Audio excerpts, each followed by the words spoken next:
all of this and that just started way deeper than Sakura's vocal incident almost a year ago now. We need to talk about this hate train.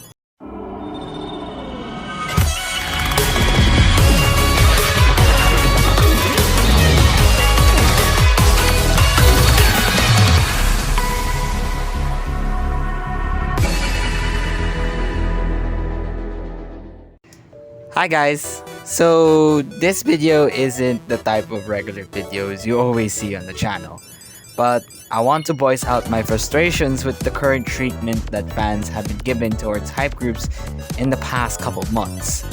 Now, I am not known for having rant videos because I am usually doing predictions and personal series in the world of K-pop, mostly about the Mnet Mama and update videos.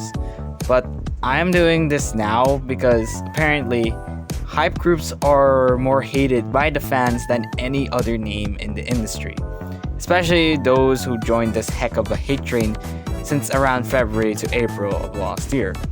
I mean, it's already the second month of 2025. Why do you have to hate on them? That's something that is off of my chest for a while. And if you were outside of YouTube as of recent, especially on K-pop Twitter for the past couple months, there has been a tons of fandoms that are ruthlessly, and I definitely mean it, being hateful towards certain hype groups, if not all. I'm talking about BTS, Seraphim, Islet, Tomorrow by Together, and Hyben, Twas, Cat's Eye. I reiterate, almost every single hype group in the building. Maybe excluding New Jeans, G-Friend, or Promise 9, even though two of those three groups mentioned aren't official hype artists anymore. But I am not talking about the artists involved. They're really innocent in all of this mess, nor does the management, who I, for one specific reason, like many of Hybe and even non-hype fandoms, deserves the criticisms. But I wanted to call out how most of these non-hype fandoms, and for some reason Bunnies as well, decided to take the criticisms to the next level and hate on the groups for no such reason than making sure those groups would be receiving those same criticisms and believing that they deserve it because of everything that happened in the past. Like, what the heck is that even possible? Oh, right. K-pop fans believe that hype groups don't deserve anything successful and that they don't deserve respect, which is a right only reserved for those who are not from hype. I get it.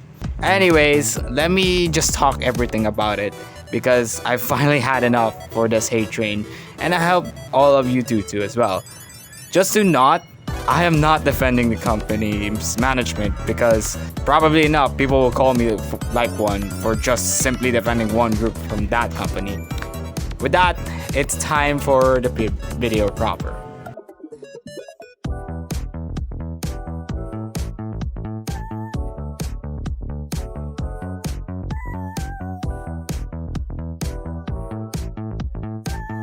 Okay, I don't know where to start on this recent hate train that is plaguing K-pop fans at this point, but all of this and that just started way deeper than Sakura's vocal incident almost a year ago now.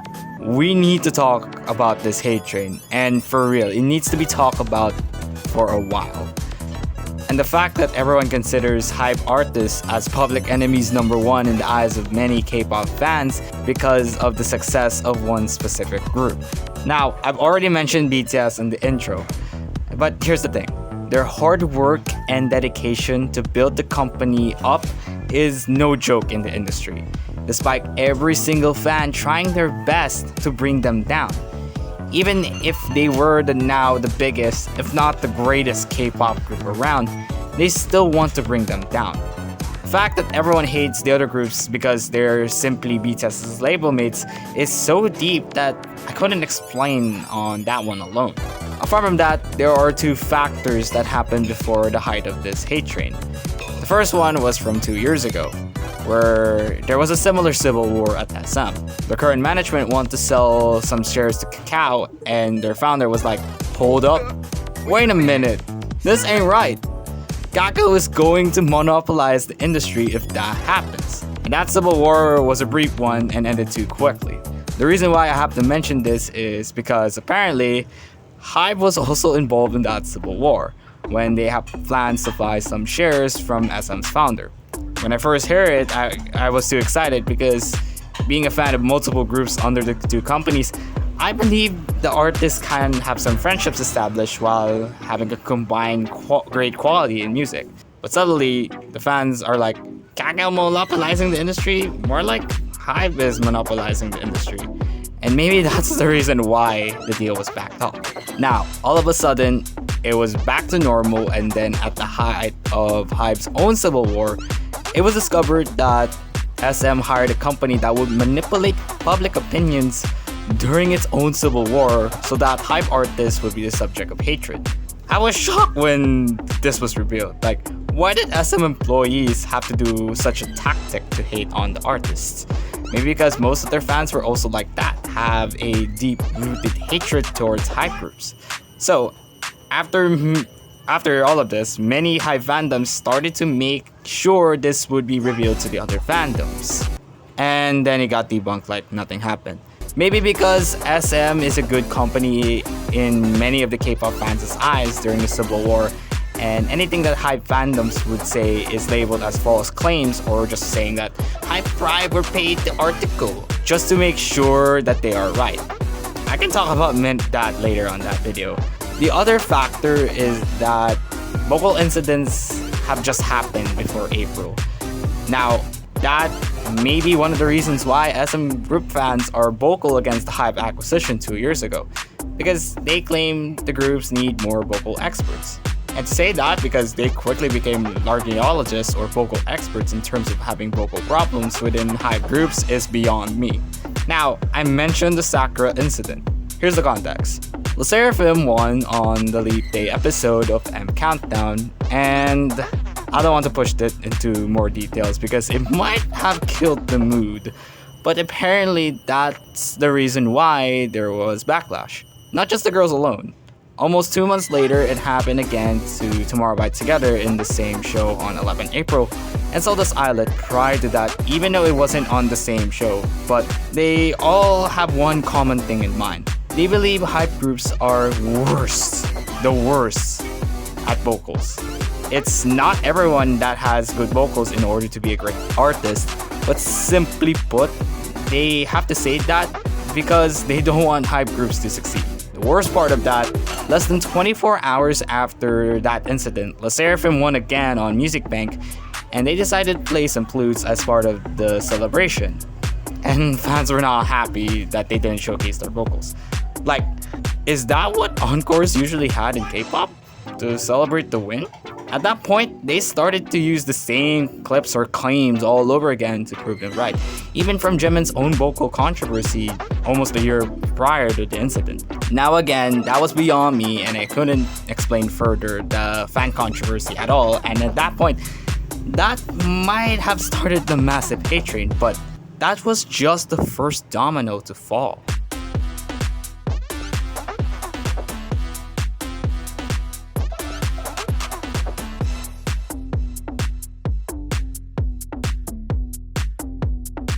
On 22nd April 2024, there was news surfaced that Heejin, NewJeans' pseudonym and Ador's CEO at the time, was asked to step down within that position. Now, it was normal for all intents and purposes, and as for many fans like myself, it was just another request because maybe there was a power struggle. But boy, we were wrong. Afterwards, she prepared an emergency press conference about what just happened, and all hell broke loose. That press con was a showcase of how other groups copied her concepts and that no one should dare to copy these concepts. That is where the accusations of plagiarism started within the other groups, even though some had no evidences about it. Cream of the crop? Well, a lot of things. And I think this started with this unprovoked and proven fan treatment. But there were some that were true top stories. She tried to take over the company, which it was unsuccessful. She accused BTS of copying her concepts, which is proven not true, although their antis say it is considering history. She accused Islet of copying NewJeans' concepts, Even though Islet is more of a dreamcore concept rather than Y2K, which is New Jeans' concept. Although Bunnies fell for that. Heck, it was also revealed that she was the reason why G-Friend disbanded. Now, why did I list everything important that happened? Because from that day forward, constant fan treatment is shown, especially on Twitter, and that was the start of her shenanigans. Now, after that, I thought it was back to normal. Little did I know that the shenanigans continued, and MHJ wasn't alone in her fight.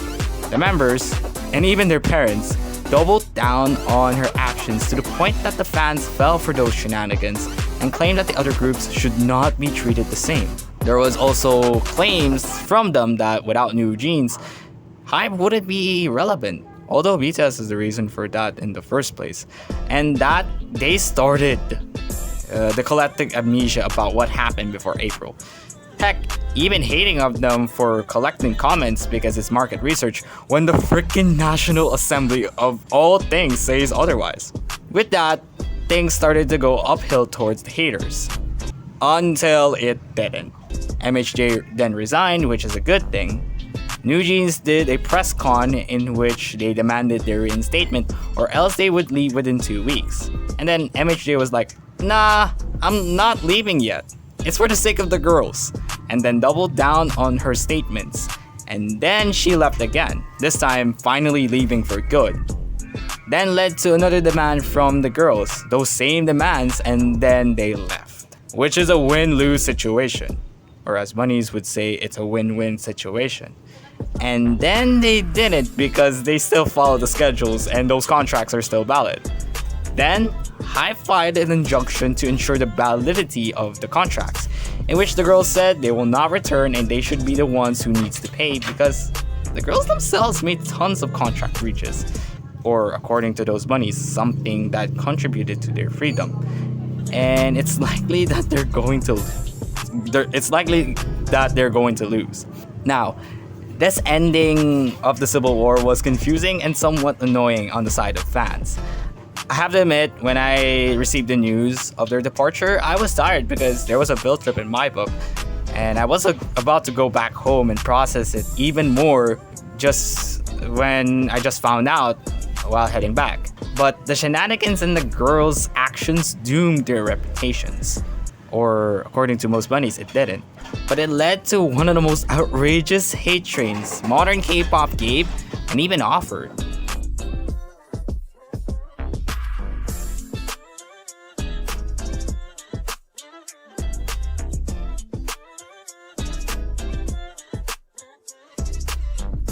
During the course of the Civil War, there have been consistent online fan treatment shown in between the groups under Hybe and New Jeans and even the non-Hybe groups.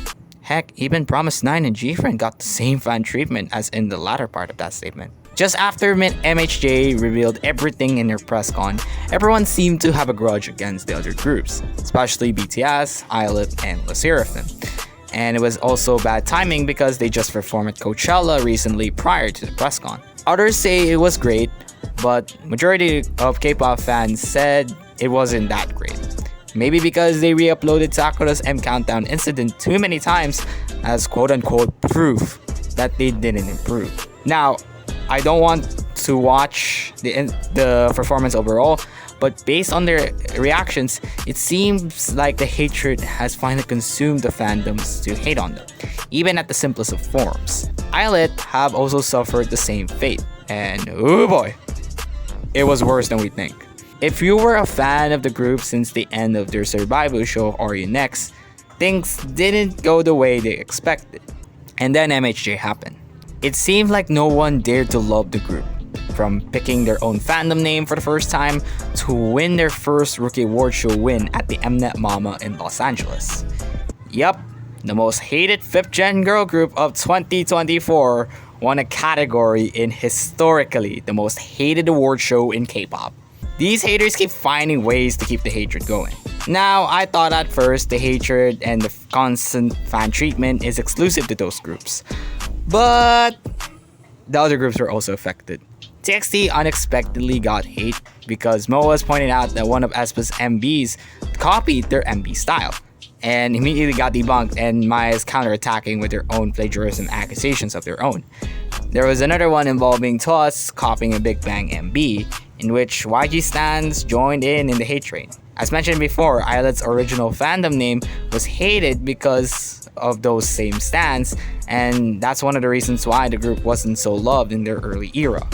Heck, those same stans are the reason why Cat's Eye got hate before their debut even dropped. N-Team also got hated because they had the same lore as EXO. Or today because I do not stand them. And don't ask me about SM stans because they're just like Bunnies. They lead this hate train and continue it moving forward.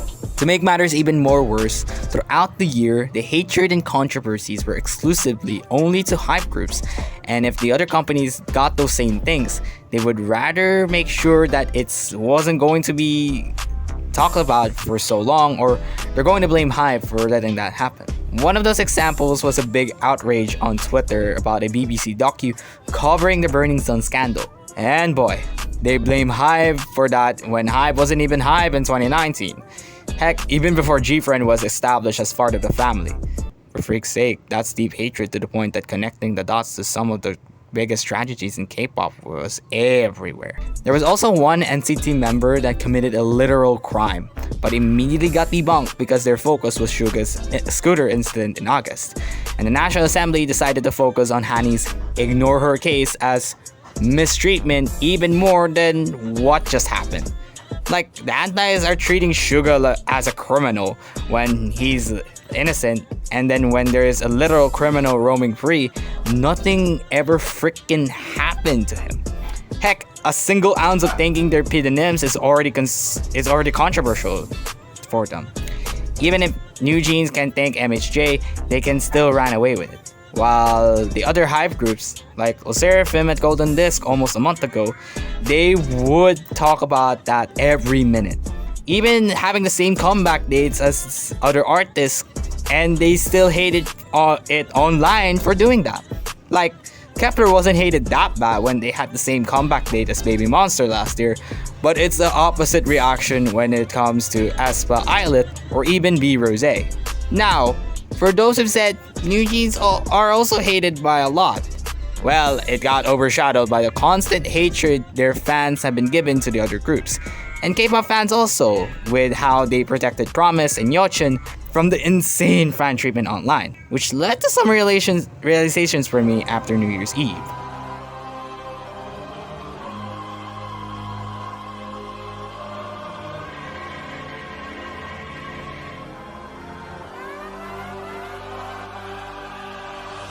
After all of what just happened in the Civil War, and to put salt in the wound, the double standards of fan treatment between hype groups and non-hype groups, especially from those from the big three, kinda realized, do they finally deserve the fans' love? Or even more damaging, do they need to be loved? That's the question I've been thinking about for the last couple of weeks, and it didn't stop there from making me question myself. The process of making this video is quite hard, considering how it all went down. I was trying to create a video a couple months back, but I backed out of it because of the fear that every Hybe group hater would insult me with the most stupid ways possible. But after recently watching some opinionated videos about the Civil War, I finally found the courage to make this one. And speaking of the most stupid ways possible, they always say payola when it comes to hype groups being successful when they were told it is already getting old and stupid. The beginning video of Rosie's crib about the Billboard nominations can explain why. Here's a reality check. HYB artists are at the top because they deserve to be, because HYB knows how to target their international audience. Their talent, consistency, and global appeal are unmatched. There's another reason why I decided to make this video now, and it's because I left the Bunnies fandom before New Year's. And I have to admit, after the girls doubled down on their pseudonyms' drastic statements, I believe it's on my last legs as part of the fandom, and the proven hatred against the other groups slowly urged me to leave. Thank God I found one of Rosie's videos about the fandom before I officially left, and that opening statement says everything about them. How does a fandom defend inexcusable actions just because it's their faves? What New Jeans and Hee-jin are doing is outright awful, yet Bunnies refuse to acknowledge it. Instead, they cheer them on like it's some badge of honor, encouraging behavior that hurts other idols and disrupts the entire K-pop community. Bunnies are quick to drag and downplay other groups, but the second someone even slightly criticizes NewJeans, they're labeled a hater or accused of being a Hybe stan. And the arguments? Weak. It's the same tired, recycled insults over and over. No originality, no critical thinking, just blind loyalty. Heck, after Beach's mistreatment case, I found myself thinking if those toxic bunnies can have some common sense, but their hatred against Hybe and the other group says otherwise. A part of the video from the K-pop spy proved that. VCHA's allegations involve literal life and death stakes, starvation, eating disorders, hidden cameras, abuse, and it almost caused death. That's criminal. Yet instead of rallying around the victims, some bunnies are busy weaponizing these horrors to score clout in their own battle against Hybe. You're not advocating for justice. You're hijacking someone else's trauma for your fandom agenda. NewJeans' situation may be questionable, but where's the proof of the same level of abuse? There isn't any. Crying performative activism because people are prioritizing documented abuse over speculation is delusional. The problem is, when those Hybe fandoms had some receipts about the real truth, those antis would say that it's not true and you'll get insulted by them for just speaking your side about the situation while protecting the other groups. I even saw one bunny that said if you don't side with MHJ, you're considered a traitor, when she's a traitor to every single fan of NewJeans. And heck, even every single fandom with all of what she has done in 2024 alone. And besides, her being a CEO is not fitting, to be honest, and her blindness for more power destroyed her. It's no secret that Heejin has had an inflated sense of power, but this whole fiasco shows how delusional she really is. She thought she could control the narrative, manipulate investigations, and steer the company in whatever direction she wanted. But here's the thing, Hybe and Otto weren't just standing idly by. The companies tried to do the right thing, conducting reinvestigations and distancing themselves from Min's mess. But her interference wasn't just subtle, it was blatant, and it made everything worse. Let's be clear, Heejin tried to undermine the entire process, attempting to derail the investigation she herself was at the center of. She wasn't just involved in creative decisions, she used her power to coach people on how to obstruct justice. This isn't just a simple leadership misstep, it's a full-blown abuse of power. And yet, some donkeys, blinded by loyalty, continue to defend her and make excuses for her actions. Newsflash, she's not the victim here, she's the reason this entire debacle even started. If anything, she's proven she's not fit for any position of power. And it's high time her supporters wake up. And even if she, the girls, and even the parents have done bad things, the fans would defend them while hating the other groups, and their blindness for loyalty for the group can be very risky. And all we got is just accusations with no evidences. It's unbelievable how NewJeans, their parents, and Heejin keep airing their dirty laundry for the world to see. Yet their delusional fans, the so-called bunnies, still think they're innocent. These people seriously believe that just because NewJeans are idols, we should automatically trust them no matter what. Where's the logic in that? The general audience has been more than fair, giving NewJeans plenty of opportunities to back up their accusations against Hybe. And what do we get in return? Nothing. No evidence, no substance, just more excuses. That's not on us. That's on NewJeans, and it's time they owned up to their actions. And let's not even get started on the bunnies, easily the dumbest fandom I've ever seen. They need to take the L already. From the very beginning, people saw through NewJeans and called them out. But of course, anyone who dared to criticize them was immediately labeled a Hybe stan. That's the only pathetic defense these people can muster because they have nothing substantial to say. Or just straight up hating on Islet or the other groups. Their attempts to tear down other Hybe groups just to make NewJeans look superior are laughable at best and pathetic at worst. Instead of proving their so-called dominance, they've only exposed themselves as the problem, plain and simple. Let's talk about NewJeans' parents because the blame starts right there. How do you let your kids train under Hybe without even understanding the industry or preparing them for its challenges? It's common knowledge that the living conditions for trainees in K-pop are intense. That's not news. Yet these parents have the nerve to complain and blame Hybe as if they didn't sign their kids up for this in the first place. They're projecting their failures onto the company, and it's embarrassing. Did they miss the memo from the 50-50 drama? Clearly, they learned nothing, and now their kids are out here making a mockery of themselves too. The response from fans has been expected. You can't turn a corner without seeing someone downplay Islet's success, insult their talents, or accuse them of quote-unquote plagiarism, a fun buzzword Heejin has thrown around to generate some attention surrounding her name, as if she hasn't done enough in 2024. While we have seen monumental hate campaigns in the past aimed towards other groups, NMIXX, IVE, LE SSERAFIM, Islet's has felt very deliberate. It's hard to defend the group's formation knowing the members were more likely than not handpicked and meant to compete internally with new jeans. It's fine for other groups to have a few members who aren't good singers. I'm not going to point fingers, but some of the most popular groups are made up of idols who cannot sing for shit. But when LE SSERAFIM dare to have a very common kind of lineup in K-pop in a generation that prioritizes dancing, all of a sudden, all the idols under Hybe can't sing and are talentless. Despite the first year of their career being praised for their strengths in performing, because they are a performance-based group, all of a sudden LE SSERAFIM are of no value and bring nothing to the table. All of a sudden, none of the idols under Hybe or to debut under Hybe have talent. That is why y'all are wasting the perfect opportunity to strong-arm better treatment for these people. SM only cares about money, so you hit them in their pockets. Y'all are wasting an opportunity to make K-pop history, actually change things, but are the same ones who will go on and on about how Hybe idols are not talented in comparison to SM idols. Y'all are the same ones who hate on Hybe groups for having a level of global popularity that SM groups will never have because y'all do not do what it takes to get them there.